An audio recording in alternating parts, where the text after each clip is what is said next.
سورہ فاتحہ اور سورہ فاتحہ کے موضوع سے حسین نقوی میں سے شوکت علی نقوی و جملہ مومن و مومنات کے نام پہ آپ سب کے ارواح کے نام پہ ان ارواح مومنین جن کے کوئی وارث دنیا موجود نہیں ہے ثواب الفاتحہ بسم اللہ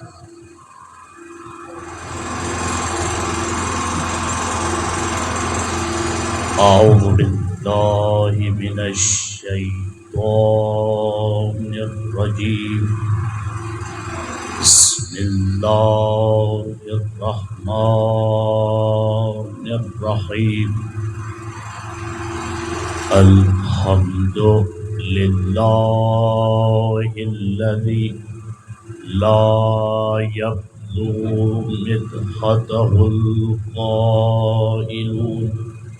ولا يعصي نعماءه العادون ولا يؤدي حقه المجتهدون الذي لا يدركه بعد الهمم ولا يناله غوص الفطن الذي ليس لصفته حد محدود ولا نعت موجود ولا وقت معدود ولا أجل ممدود فطر الخلائق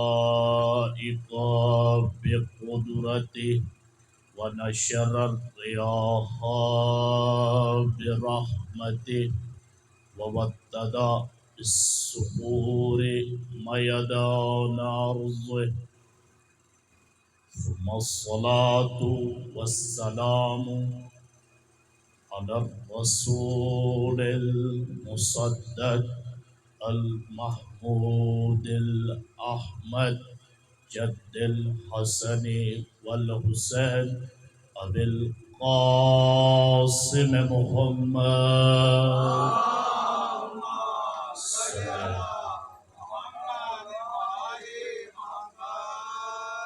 ولعنة الدائمة على أعدائهم من يوم عداوتهم إلى قيام يوم الدين أما بعد فقد قال سبحانه وتعالى في محكمه كتابه المبين والفرقان المجيد وهو قول الحق بالحق بسم الله الرحمن الرحيم من عمل صالحا من ذكر أو أنثى وهو مؤمن فلنحيينه حياة طيبة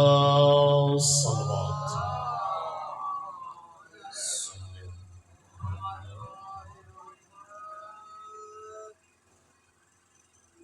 تمام تعریفیں اس رب ذوالجلال کے لیے جس کے قدرت ید میں موت و حیات ہے حمد و ثنا ہو محمد و آل محمد پر جو وجہ تخلیق کائنات ہے۔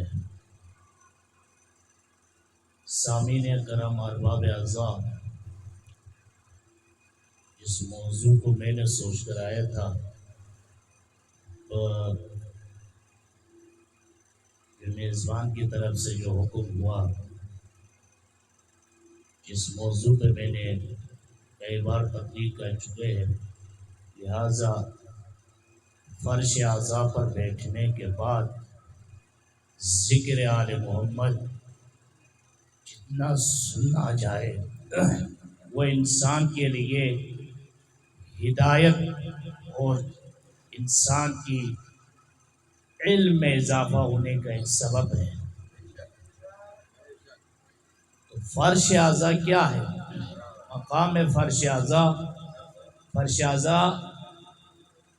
کی معرفت کو انسان پہلے حاصل کرنے کی ضرورت ہے۔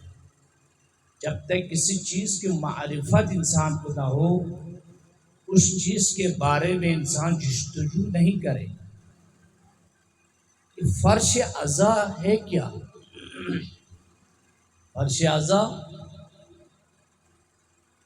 انبیاء، اوصیاء، اولیاء اترنے کا جگہ ہے۔ ہمارا عقیدہ ہے جہاں حسین کا فرش اعضا بچ جائے تو وہاں رسول بھی تشریف لا، امیر المومنین بھی ہے، فاطمہ زہرا بھی ہے، ان کے ساتھ اوصیاء، اولیاء، فرشتے تک اس فرش اعضا پر حاضری دیتے ہیں۔ یہاں تک کہ روایت میں ہے فرش اعضا کہ جب فرشتے اس فرش اعضا پہ ایسے خوشبو نہیں سونگی، وہ فرشتہ فخر سے کہتا ہے کہ ہم حسین کے ذکر میں شریک ہو کے آیا۔ مقام فرش اعضا اس لیے جہاں حسین کے ذکر میں بیٹھنے کے بعد انسان یہ تصور کرے میں فرش پر نہیں عرش پر بیٹھا ہوا ہے، عرش پر بیٹھا ہوا ہے۔ تبھی تو جہاں حسین کو دفنایا گیا اس جگہ کو کربلا معلی کہا جاتا ہے۔ یہ ہستیاں جہاں مدفون ہے، بابا جہاں مدفون ہے، شریف تو بہت ہے، مگر اس روزے کو کیا کہتے ہیں؟ اشرف کہتے ہیں۔ لیکن ان ہستیوں کی فضیلت و مقام مرتبہ منفرد ہے، اس کو سمجھنا انسان کے بس کی بات نہیں ہے، بس جو انسان جتنی وسعت ہے، جتنے اس کے عقل ہے، اس حساب سے سمجھنے کی کوشش کرے۔ لہذا تو بعد میں جو فرشتے آتے ہیں فرش اعضا پر، جب فرش اعضا کلوز ہو جائے تو وہ فرشتے آخر میں آتے ہیں تو وہ اپنے پروں کو اس زمین پر مس کر کے آسمان کی طرف جاتے ہیں۔ ہمیں اس فرش اعضا کو اللہ نے نصیب کیا ہے تو اس فرش اعضا کی طرف ہمیں معرفت کے ساتھ آنا چاہیے۔ کچھ آداب ہے فرش اعضا پہ آنے کے لیے، باوضو ہو کر آنا ہے، خلوص و خشوع کے ساتھ آنا ہے، اور دل پہ یہ خیال رہ کے نکلنا ہے کہ ہم کس کے بارگاہ میں جا رہے ہیں، کس کو پرسہ دینے جا رہے ہیں۔ تو دل میں اگر آپ کے اندر حسین کا پرسہ پیش کرنا ہے تو فرش اعضا پہ اپنے آنکھوں کو نم کر کے بیٹھا کرو، اس فرش اعضا میں وہ ہستیاں موجود ہیں۔ لہذا معرفت بہت ضروری ہے، نیت بہت ضروری ہے، اور فرش اعضا پر آنے سے پہلے اپنی مشکلات کو دل میں رکھ کر آؤ۔ یہاں مشکل کشائی ہے اس فرش اعضا پر۔ حسین وسیلے کا نام ہے، جو حسین کو وسیلے میں ڈال کے دعا کرے خدا اس دعا کو رد ہی نہیں کر سکتا۔ تو سامعین محترم، جس موضوع کا انتخاب کیا ہے وہ موضوع ہے ایمان، تقوی اور عمل کے دائرے میں۔ من عمل صالحا من ذکر او انثی وهو مؤمن فلنحیینہ حیاتا طیبہ۔ قرآن میں اللہ تعالیٰ نے ارشاد فرمایا کہ من عمل صالح، جو بھی عمل صالح بجا لائے، من ذکر او انثی، وہ عمل صالح بجا لانے والے چاہے مردوں میں سے ہو یا عورتوں میں سے ہو، وَهُوَ مُؤْمِنٌ، شرط یہ ہے کہ وہ صاحب ایمان ہونا شرط ہے۔ اگر ایمان کے دائرے سے باہر تم جتنے عمل کرو اس عمل کی کوئی حیثیت نہیں ہے۔ عمل کی اگر حیثیت ہے تو ایمان کے دائرے میں داخل ہو جاؤ۔ ایمان کے دائرے میں آنے کے بعد جو عمل کرو گے اس عمل کو عمل حسنات بھی کہتے ہیں، اس عمل کو عمل باقیات صالحات بھی کہتے ہیں، اس عمل کو اللہ 70 گنا ثواب میں مبتلا کر کے انسان کو عطا کرتا ہے جو ایمان کے دائرے میں بجا لائے۔ فَلَنُحَيِّيَنَّهُ حَيَاةً طَيِّبَةً، ہم تمہاری زندگی کو پاک و پاکیزہ بنا دیں۔ یہ عمل جب آپ کا پورا ہو جائے، ایمان کے دائرے میں ہو، پھر اللہ آپ کی زندگی کو پاک بنا دیتے، پاکیزہ زندگیوں میں شامل کر دیتے۔ اب چلے تاریخ میں کہ جو بھی یعنی عمل کے میدان میں اللہ نے کسی کو قید نہیں کیا، عمل کا میدان اللہ نے آزاد چھوڑا ہے، یعنی جو بھی عمل کرنا چاہیے، مسلم ہو نان مسلم ہو، شیعہ سنی، جس مذہب سے تعلق رہتا ہو، مگر اللہ کے پاس کوئی مذاہب کا نام ہے نہیں ہے۔ اللہ کے پاس ایک دین ہے، وہ دین اسلام ہے۔ اور جو ہم بنا رہے ہیں اپنے اندر، جو بعد رسول جو 72 مذاہب یہاں پہ پیدا ہوئے، وہ ہر ایک اپنا کاروبار ہے، مگر اللہ کے پاس جو دین ہے وہ دین اسلام ہے، وہ صراط مستقیم ہے۔ کیا کہنے ان مسلمانوں پر جو 5 وقت کی نماز میں یہ دعا کرتے ہوئے نظر آتے ہیں، اس سورے کی تلاوت کرتے ہوئے نظر آتے ہیں، یا اللہ اہدنا الصراط المستقیم، پروردگارہ ہمیں صراط مستقیم پر گامزد رکھ، پروردگارہ ہمیں صراط مستقیم پر گامزد رکھ۔ بھائی وہ صراط مستقیم ہے کیا؟ صراط مستقیم کہتے کس سے ہے؟ صراط مستقیم کس کا راستہ ہے؟ صراط مستقیم کس نے دکھایا؟ کس کا راستہ ہے؟ بھائی اللہ کا راستہ تو سب کو پتا ہے، پھر یہ دعا کیوں مانگ رہے ہیں؟ ہمیں صراط مستقیم پر گامزد رکھ۔ صراط مستقیم کہتے کس سے ہے؟ میں کسی ملا کی طرف اشارہ نہیں کر رہا، نہ میں کسی حدیث کا سہارا لے رہا ہوں۔ اسی آیت کی دوسری آیت سے پوچھے بھیا اس سورے میں صراط المستقیم کہتے کس سے ہے؟ اہدنا الصراط المستقیم، پروردگارہ صراط مستقیم پر گامزد رکھ۔ وہ صراط مستقیم ہے کیا؟ صراط الذین، وہ صراط وہ راستہ ہے، صراط الذین انعمت علیہم، یعنی وہ راستہ ہے جس پر اللہ نے اپنا اکرام نازل کیا ہے۔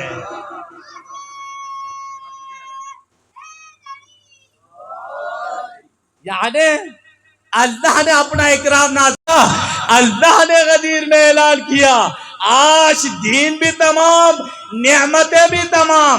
پھر یہی پہ نہیں رکا، جبرائیل آگے بڑھی، وَرَضِيتُ لَكُمُ الْإِسْلَامَ دِينًا، آج اللہ دین اسلام پہ راضی ہو گیا۔ بھائی کیا وجہ بنی؟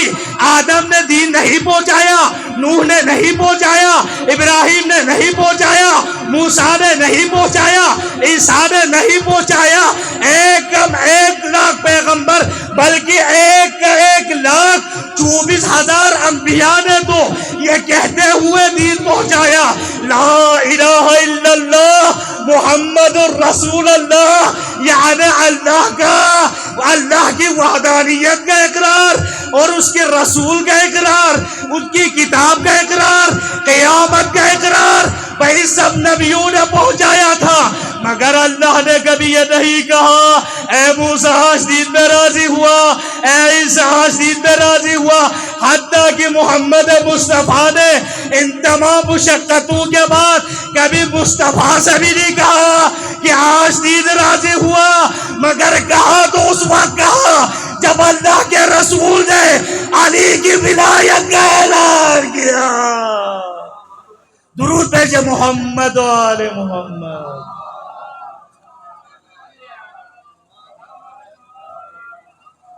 علی کی ولایت، یا علی یا علی یا علی مدد حق حیدر۔ یعنی اب موضوع سے ریلیٹڈ رہے گا، عمل کے میدان میں اللہ نے سب کو آزاد چھوڑا، جو بھی کرنا چاہیے کرو۔ عمل میں اللہ نے کسی کو قید نہیں کیا، نان مسلم ہو، جس مذہب سے تعلق رہتا ہو، جس نسل سے تعلق رہتا ہو، عمل کرنا چاہیے، سو بسم اللہ۔ مگر آیت یہی پر رک جاتی، سوال اپنا جگہ برقرار ہے۔ یعنی اللہ نے اعلان کیا من عمل صالحا من ذکر او انثی، عمل صالح بجا لانے والا جس مذہب سے تعلق رہتا ہو، مرد و عورت کے مثال دے کر اللہ نے واضح کیا، عمل کے میدان میں کسی کو روکا نہیں، مگر عمل کی قبولیت کہاں ہے؟ عمل کو مقام کب ملے گا؟ عمل کب میرے بارگاہ پہنچے گا؟ عمل تب فائدہ دے گا وَهُوَ مُؤْمِنٌ، جب وہ ایمان میں داخل ہو جائے، جب وہ ایمان قبول کرے تب اس کا عمل قبول ہے۔ اگر ایمان قبول نہ کرے اس کے عمل کا کوئی فائدہ نہیں۔ اب تاریخ کی طرف بڑھے، شیطان مردود، میں ہمیشہ وہ مثال دیتا ہوں جو بچوں کو یاد رکھے۔ شیطان عمل کے حساب سے شیطان سب سے آگے تھا، کثیر السجدہ، جنوں میں سے تھا شیطان۔ اللہ نے فرشتوں کے سب میں بٹھایا۔ دیکھو ہر انسان اچھے کام کرے، جو بھی کرے، مگر تب پتہ چلتا ہے جب اس کے اوپر امتحان آ جائے۔ اللہ نے اس کو چھوڑا، شیطان کو آزاد چھوڑا، جتنا سجدہ کرتے کرو، جتنا عمل کرتے کرو۔ اب جیسے ہی اللہ کی طرف سے یہ اعلان ہوا، اے شیطان تم نے تو بہت سجدہ کیا، اب امتحان کا وقت ہے۔ اللہ نے کیا کہا؟ انی جاعل فی الارض خلیفہ، میں روئے زمین پر اپنا خلیفہ بنانے والا ہوں۔ ابھی آدم کا پتلا بنایا نہیں، صرف اعلان کیا تھا اللہ نے۔ امتحان کے لیے سارے فرشتوں نے اجتماع ہو کر کہا قالوا نحن نسبح وبحمد لک، پروردگارا ہم میں سے کسی کو بنا دیجئے۔ یعنی یہ جمہوریت کی بات سمجھ میں آ رہی ہے۔ فرشتوں نے بھی کہا تھا ہم میں سے کسی کو انتخاب کرے، اس کو کیوں بنا رہے ہیں جو زمین پہ فساد پھیلائے، جو زمین پہ قتل و غارت کرے، جو زمین پہ خون ریزی کرے۔ اللہ نے کیا جواب دیا؟ انی اعلم ما لا تعلمون، جو میں جانتا ہوں وہ تم نہیں جانتے۔ سارے فرشتے سجدہ ریز ہو گئے، سب نے اللہ کو سجدہ کیا، سب نے اللہ کی تسبیح پڑھی، سب نے آدم کو سجدہ کیا، مگر شیطان نے کہا میں تو اس کو سجدہ نہیں کرتا، کیونکہ یہ تو مٹی سے بنایا ہے، میں آگ سے بنایا ہوں۔ یعنی یہ موضوع الگ ہے، مزید وقت لگے گا۔ میں یہی سمجھانا چاہتا ہوں عمل کی کوئی ویلیو نہیں ہے جب تک ایمان میں داخل نہ ہو۔ اللہ نے متعدد کوشش کی شیطان کو کہیں سے کہیں اس کو کھینچ کر ایمان میں داخل کیا جائے، مگر یہ مردود ہی مردود تھا، مگر اس کو ایمان میں نہیں آنا تھا۔ اس کے سجدے پہ غرور تھا، اپنے آپ کو تکبر سمجھ رہے تھے۔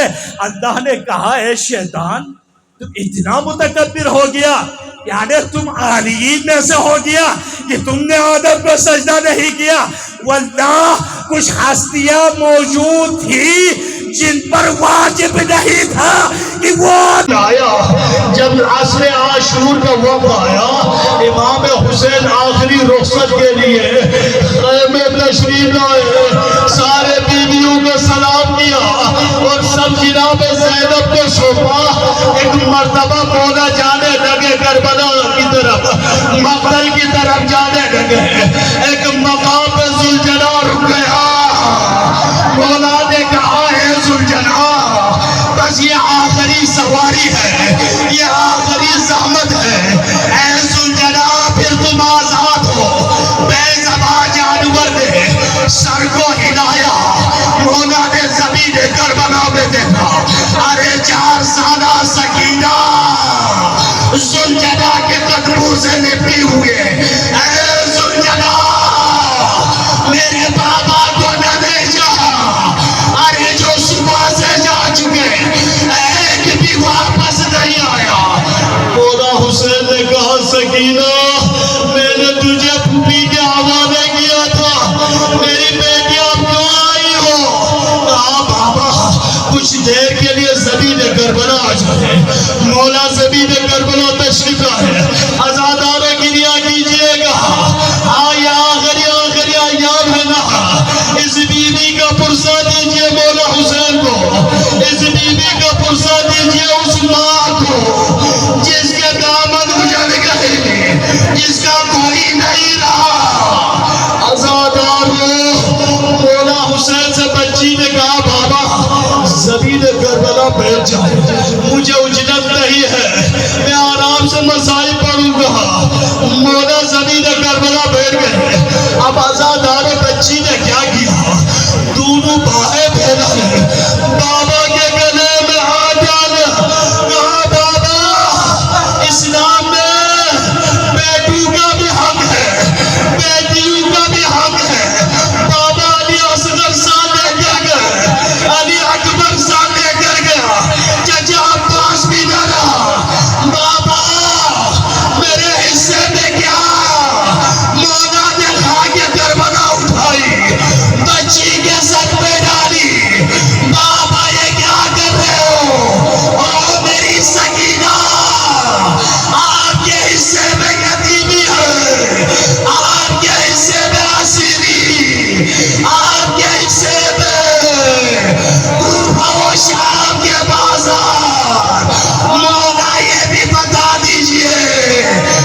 آوازوں کو سلامت رکھے، خدا ان آوازوں کو سلامت رکھے، خدا ان آنسوؤں کو رمان زہرا میں جگہ دے۔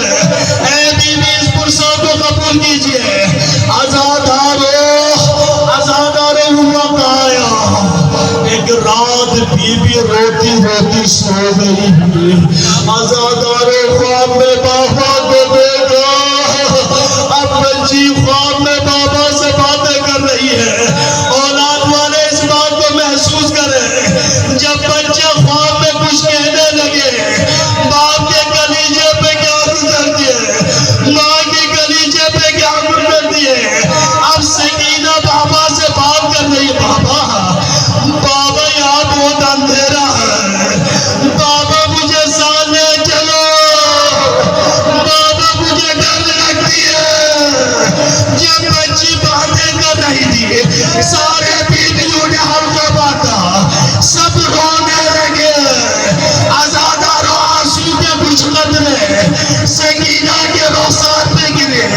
بچی نیند سے اٹھی، اٹھ کر کہا پھوپھی جان آئے نا بابا، میرا بابا کہاں ہے؟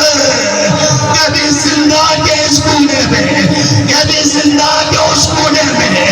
بچی سے کہا بچی زندہ کرو، بابا زندہ میں نہیں ہے۔ نہیں پھوپھی جان، ابھی بابا مجھے بہت اٹھا کے پیار کر رہے تھے، مجھے بابا سے ملا دے۔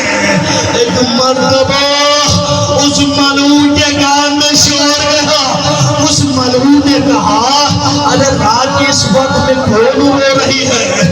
کہا ایک 4 سالہ بچی ہے جو اپنے بابا کو یاد کر کے رو رہی ہے۔ کہا اس کا نام کیا ہے؟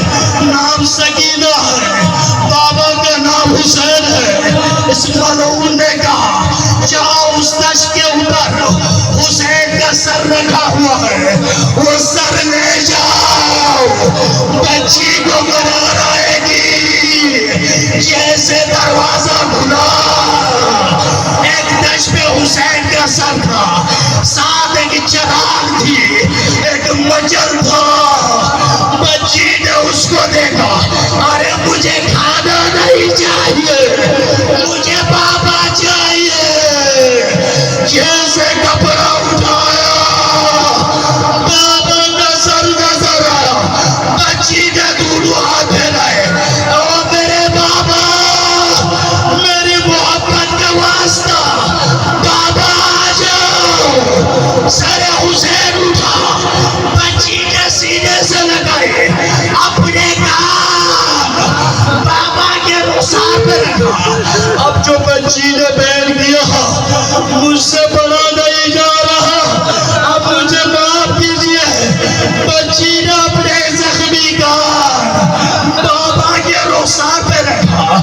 ایک جملہ کہا بابا، وہ کون سا ظالم تھا جس نے آگ کی داڑھی کو آپ کے خون سے رنگین کیا؟ بابا وہ کون سا ظالم تھا جس نے آپ کے سر پہ لہو نہا کیا ہے؟ بابا آپ کے دادو کو شہید کس نے کیا؟ بابا جب خیمے سے گئے تھے، بابا آپ کی رگیں کٹی ہوئی نہیں تھی، بابا آپ کے رگیں کس نے کاٹا؟ بابا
بچی کے لاش کو سید سجاد اٹھا کربلا کی طرف رخ کر کے تھا او بہادر کے آزادار بابا آؤ سکینہ نہ حسن و کفن ہے اسی گردے کے ساتھ بچی کو شام کے زندہ